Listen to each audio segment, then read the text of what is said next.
Hello, YouTubers and Facebook. This is the part 2 of my continuation of the first video, tips and tricks of being a server. Part 1 video, if you have not seen it, if you're new to the waiting game, serving game, gives you some tips and tricks what you're going to expect and how you get applied to the job and such. If you haven't seen it, or unless you're already a server, you need some tips and tricks maybe, you want to learn something new to make more money, I would recommend go watch the first video. This is the part 2 of the installment. Okay, in this video, I'm going to include how to prepare for your day at work, knowing your schedule, tips and tricks, how to get more money off tables, the legal way, don't do the illegal way. I will talk about that in a little bit. Stuff to get your manager notices you and get along with your employees. Okay, when you get on a set schedule, usually restaurants are really good at giving you a set schedule from Monday to Sunday. You know what lunch you're doing, you know what dinner you're going to be doing. It was a week and a half advancement knowing where you're going to get it from. I'm going to get a cigarette because it's been a long night. Give me 1 second, you see. Hang on.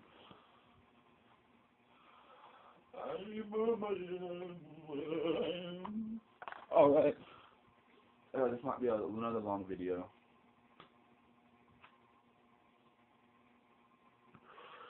Before I continue, thank y'all for watching the first one if y'all watched it, or if you come in for the first time watching this video. Thank you, I really do appreciate it. Y'all do make my day. Okay, preparing for your job. Know what time you work the day beforehand. Know what time you work the next day, the day before. Okay, let's say it's a Sunday, and you don't have to be at work at 3 o'clock tomorrow. So usually, you can make plans accordingly that night on the Sunday.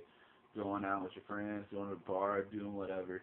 Because being a server, you're going to have some extra money in your pocket every single day. That's another big perk about being a server. That's why I continue to be a server. Because the money every day. Yes, you do spend more money, but you get it every day. Let's say you get broke night, you go in the bar. Next day, you be like, okay, I can make it back for bills and rent and whatever.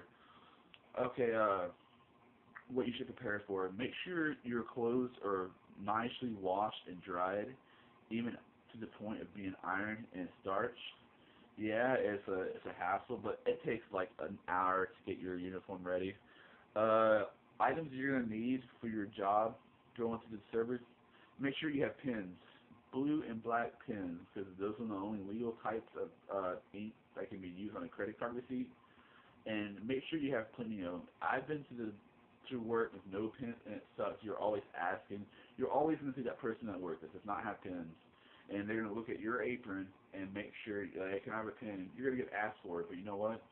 Every now and then give them a pen, because sometimes you're going to need a pen. Always help your employees out when they need it, but don't let them abuse you with that. Make sure you have paper in your usually you don't need a note. You need the paper, but you don't need a check presenter because restaurants have tons of them. They have boxes and boxes. I like keeping 1 or 2 and making it personalized, so I know it's mine. If you drop it, you know it's yours. That's another big tip. Make sure your check presenter, you know it's yours. You have your name on it. You have pictures on it that can bring a conversation up in a table. If they see it, other employees that might see it. And make sure you have a few sets of your work uniform. It sucks only having one.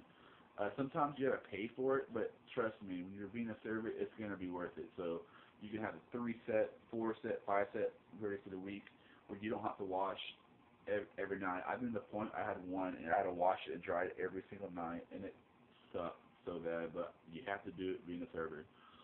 Make sure you're not hungover. I know a lot of people in the server industry like to drink the night before. Don't go out at night when you have to be at work at 10 and drink till like 4 a.m. and go to bed for a few hours, wake up hungover. It kills your performance. I've done it before. I don't recommend it. It's going to happen, but try your best not to do it. Make sure you have your coffee, you take a shower, you got to shave sometimes. It's clean shaven at most restaurants. Plus, it's just basically common sense hygiene. Take a shower, brush your teeth, wear cologne, be very presentable. Now, if it's just a t-shirt, I would suggest you can drive in the car with it. But if you have a nice long sleeve or like a button-up shirt, hang it up in the car before you. You don't want it all wrinkled and stuff.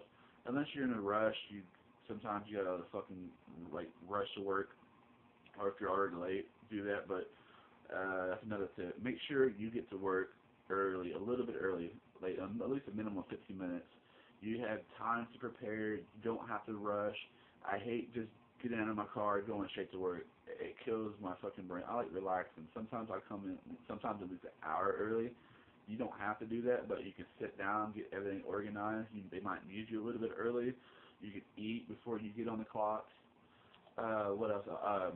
Energy drinks are a big factor in the industry, the restaurants, because the more hypergenic you are, the more you're better to work, the better performance at your tables, and it will come in handy. Trust me, you can see everybody having like packs of fucking energy drinks in the restaurants. Like people keep them in their fucking ice chest, keep them in the cooler, keep them in the car. It always comes in handy. Okay, before you clock in, know what section you're in. When you're in the industry of waiting tables, you're going to be assigned a section every night. Sometimes it's the same section, but always double check it.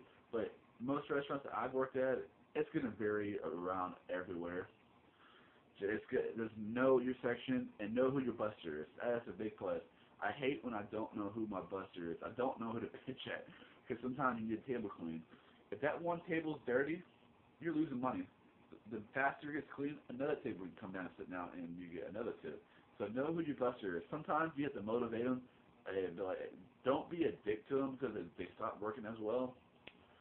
And busters are usually fucking short Mexicans, Mayans, Colombians. They're always small in my opinion. They barely understand English.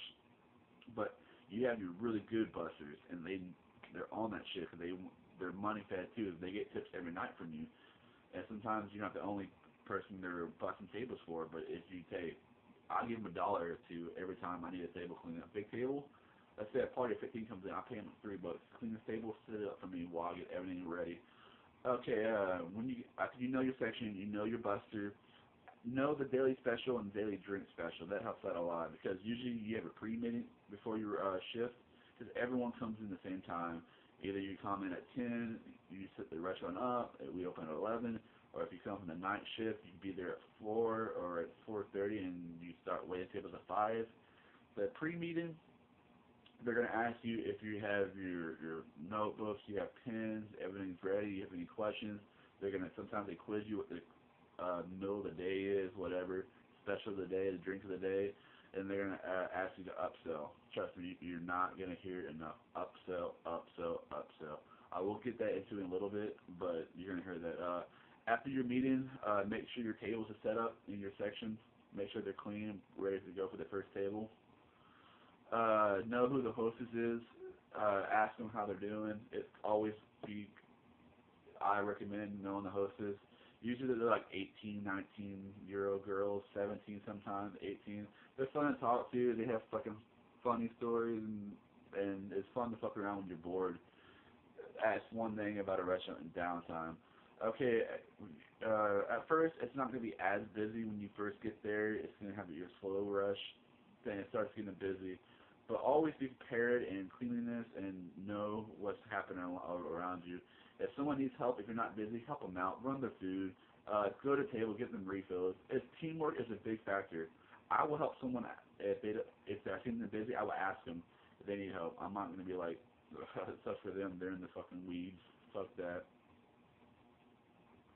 That's another thing you're going to hear.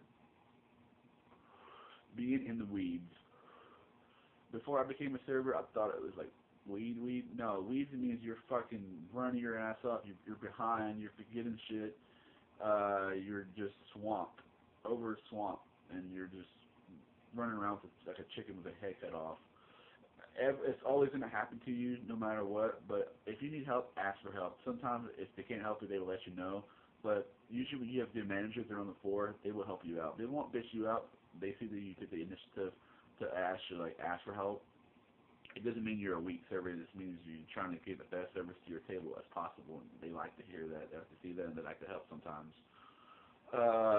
Make sure you have a bank, some money on you, because sometimes you're always going to get that one table where they have $100 bill. It could be your first table. Usually it is. They leave you $100 and you're gonna have to get change. And managers usually don't have banks money. They other servers might. Once or twice they won't care, but they start getting annoyed after a while. But make sure you. I would recommend $50 bank in small bills, ones, fives, and tens. Sometimes you might you might have tips in the night beforehand, but make sure you have small bills. It helps out a lot. Learn how the pace is going. See what you can do. Sometimes you have downtime and you start talking. That's when sometimes you get in trouble because you get bored. Talk to the hostess. Talk to tables. Okay, another tip. Conversation with your tables. You can do the robotic thing of serving tables. Hi, my name is Drew. Welcome to like Chili's. Can I get a drink started for you? Bam, you come back and this same speech you hear all the time. Make it interesting. Like make it like it's. I like to pretend it's your own personal family coming in. How you would treat them. How would you treat your parents coming in? Hey, how's it going? You're having a good day? What are your plans today? Oh, you're gonna see a movie? That was a good movie. And like this bullshit with them. They love that. They don't. Sometimes you're gonna have a table that want to talk all the time. You have tables that they just want the robotic thing. You're gonna have to determine what table you have and how you work yourself. Some tables just like to be communicated with, that maybe on a date, that maybe with a family. Also, what will help making your tips go up, if they have kids, always ask if they need a booster seat, they need a high chair, they want some more crayons, if they want anything to play with. Some restaurants have toys. Talk to them like adults, like, hey, so what do you want today to eat? Always talk to the little kids. They love that. People around see that, they would tip you more when you include their kids. Know who's paying for the check. That, let me finish just to let you know, I get on that. It always helps who knows, who you know is paying for the check. If the family comes in, you're gonna make the dad's gonna pay for it. You're gonna talk to him, make sure everything he has is correct. Make sure that his is correct. Make sure that his whole family after that is correct. But always kiss a little more ass to the person who's paying. If someone's on a date, you figure the guy is gonna pay it. But don't always assume they're gonna pay for it. But if you pretty much know they're gonna pay it, kiss a little more ass. It helps out and it brings more tips in your pocket. And when you're at your table, make sure you're having a you can have the worst day. Leave your problems at home. You might be stressed out from the night beforehand, or problems going on. Pretend you like being at your job. I know that sounds ridiculous, but if they see you're having a good time and you actually want to be there, that is the worst feeling when you get a server that acts like they don't want to be at their job. It seems like you came at the wrong time and it's a fucking inconvenience for them. Make sure you're having a good time. Fake it. I saw the energy drink comes in handy. Fake your fucking actions. Yeah, communicate with them. If they're wearing like a sports shirt, talk to them about the sports. You can lie to them. Uh, Lie to an extent because they might come a regular might ask. I've actually used the excuse that I have to pay get some diapers tonight. That's why I picked it shipped up. Sympathy tips always work. Like if you're injured, you have your hand like crinkled, your ankle hurts, you're sick. Don't like tell your table that, but like make it noticeable because sympathy tips does work, especially for you females. I think y'all would normally get a $5 tip and y'all pull it off, y'all get a $30 tip. Yes, sorry guys if you're watching this video also. Girls will always get better tips. You can be the best server, fucking do backflips and under for them. Females will always get a better tip, especially when a guy is paying for the meal. They will get the better tip. Don't get upset with it. Just agree with it and tell them to work it. If they're not having a good day, tell them to fucking show some fucking skin to an extent and like fucking flirt to an extent. That's what's one thing bad about being a waiter and a server as a male. If you have a girlfriend, they know you're gonna have to flirt to an extent. Just make sure your girl's cool with that. Like you gotta let them know. Tell them I'm not trying to fuck them. I'm not trying to get their phone number. I'm just trying to get the tip out of their pocket into my pocket so I can buy you a fucking present. I've been in that situation before.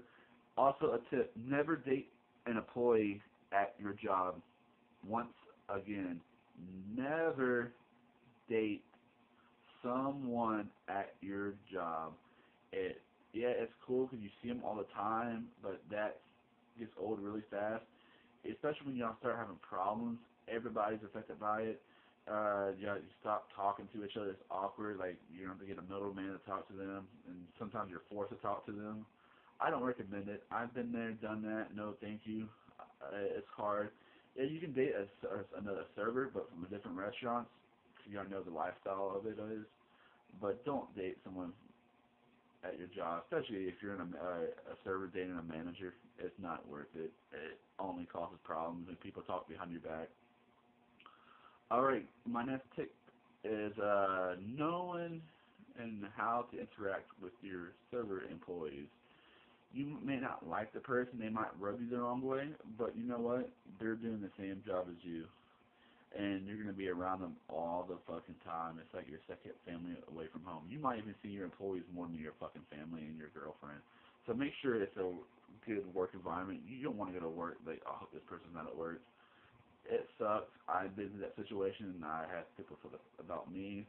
But just make sure you get along, because like even after work's done, y'all might go out, get a drink, go have fun. That usually what happens with servers. You like to go out, go to a club all together, and just it's a good environment, good time. Y'all can go have a house party, go to their house, and everyone, the servers and their friends come over, and it's a good time. I recommend that. I will get that into another video.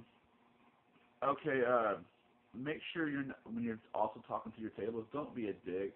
Don't rush them. Pretend you have the whole fucking world waiting for them. Don't make sure that like, everyone's waiting on them. Make sure they have all the time in the world. What I was going to say, like you're glad they came in, and you want them to return. That is a good factor. Make sure they know your name. Say your name plenty of times. If you know their name, say their name. People like to be known when they come into a restaurant. It means like they're important. People like them being there, and they know what they want. Remember what your regulars always order, because sometimes they get the same things every single fucking time. They want a beer, and they want the chili and queso. Bring them a beer and chili and queso without them asking. If they didn't want it that day, they like to see that. Trust me, it will bring your tips up. Uh, don't never ask if they're ready for the check. Clean their tables off beforehand and ask if you can do anything else for them. No, most of the time they're going to ask for the check, and then you have a thing called campers that like to sit around and just talk and talk and talk. I've had a camper at a table before for 6.5 hours. They got there at fucking 2 and they left at fucking 8:30. And what sucks, well, people hate campers because it's called turn and burn. You don't want to let your tables to know, your customers, or your guests to know, but you want them in and out. Like it seem like you want them there the whole day, talking, spend the whole day with you, but it's called turn and burn. Get them in, get them situated, comfortable, order food, check, and out the door. Also, what will help some tips is what I like to do, offer them a to-go drink. Most of the time they will, like about 80% of the time they will, but some of the times they won't. But it's just doing the extra mile, even after they paid. They like to see that you're still concerned about them, that they're there even after they paid. Even if they give you a bad tip, it makes them like, hey, they're not here just for my tip. When you get a table in, take care of them as soon as they walk in. Say hello, introduce yourself, even if they're not in your table, make sure they're welcome there. And don't forget about them. You might be in a rush doing the weaves. Don't forget about your table, because they will complain, and they will seem like you don't care about them anymore, or they're inconvenient for you being there. After they leave, you know what? Then you don't have to worry about them ever again. They might come back and ask for you. That's a good thing for tips. When that starts happening, they start leaving better tips, and they always ask for you. That looks good for the hostess, the manager on your part, that they're asking for you. That means they came for your service. They can go to any restaurant and get service, but when they came here just to get your service. Your tip will increase. The stories you continue with them is good. You might make a friend relationship out of there. Sometimes you might get a girlfriend or like a person out of it. I've had it happen before. I had a girl come in like once, twice a week. They just come see me, just have a drink, and just talk to me. and we started dating after that. It's a good relationship builder, and it helps your money out. Okay, this should be it for part 2. If I can remember anything else, I'm about to do part 3. This should be it for part 2. Thanks for watching. Part 3 is coming right up. If you haven't watched part 1, add it. Go back and watch part 1. Like it, subscribe. You can like on this page, subscribe it, leave a comment. If you have any tips for other people who be in service, any questions, let me know. I'm here to answer all your questions. Don't matter how dumb they are, I've been there. The more you know, the better money you will get being a server. Alright, part 2 is over.